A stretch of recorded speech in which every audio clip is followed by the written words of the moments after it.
Don't wait until you're 40 to get married when a simple shift in your perspective could change the trajectory of your life. I was 40 years old when I got married, 40 years old.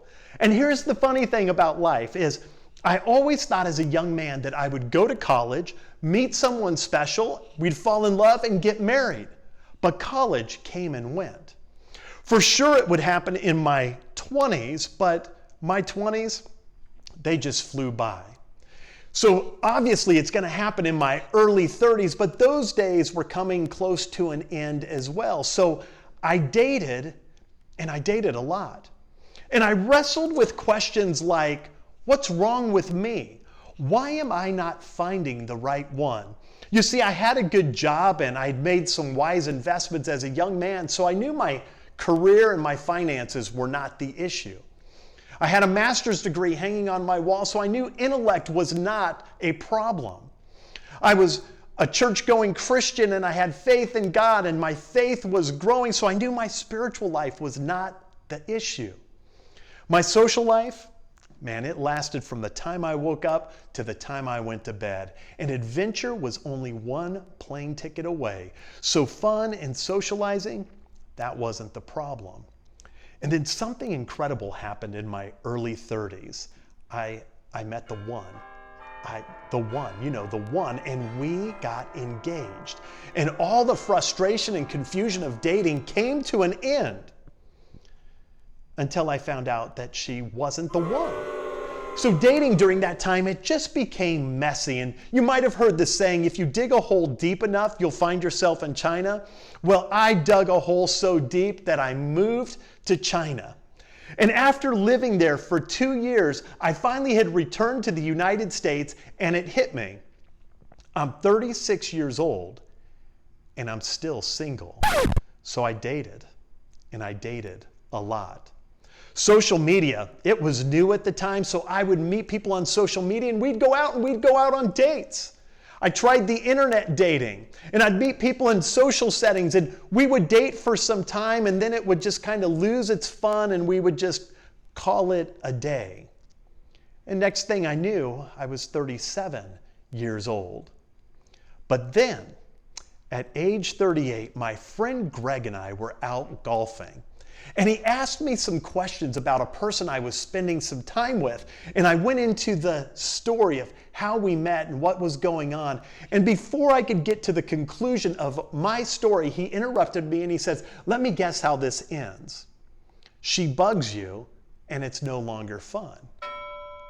Oh my gosh, my friend truly knows me. He even used the words that I would use. And I said, "How did you know that?" And he graciously looked at me and he says, "Mark, I've known you for 20 years and it's the same story with the same ending." You see, I had good stories, but no love. All I had was stories, and stories get old. Yet in my stories, there was one common denominator: me.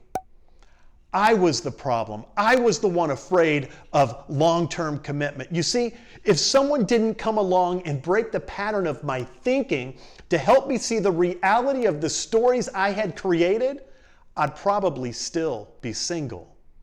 Once I was truly aware of this problem, then I could begin doing the hard work of changing me. Here's the truth. Your family, they'll listen to your stories and they love you that they are so blind to seeing your faults that they can't even correct your story. And even if they saw faults in you, they're wise enough to know not to rock the boat. Your married friends, they loved your stories. They'll listen to you, they'll empathize with you, and they will give you some great dating advice. But when you leave, this is what she's thinking. She's thinking, "That poor guy.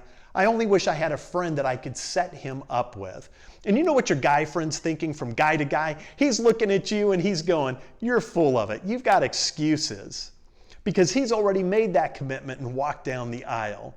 So he's on to your game, and yet they can't wait to hear the next story. We all create stories. Stories like, "There's no good Christian men or women out there," or "I just can't find the right one, so I'll just keep dating Jesus." Well, no wonder every man is falling short of your expectations. Or here's one, all men just want, and you can fill in the blank. Or women are just too eager to get married, and you're dating them for what reason? Here's the last one. I'll trust God, and in His time, He'll bring the right one. So it's God's fault if nobody comes. Our stories we create in order to protect us from the pain and hurt that often come into our life, but they also hinder us in our growth. For me, the narrative in my own mind went unchallenged for many years that I believed it to be true. So as I lived and experienced life, all I could see and find was evidence that supported my story. Why was I single so long?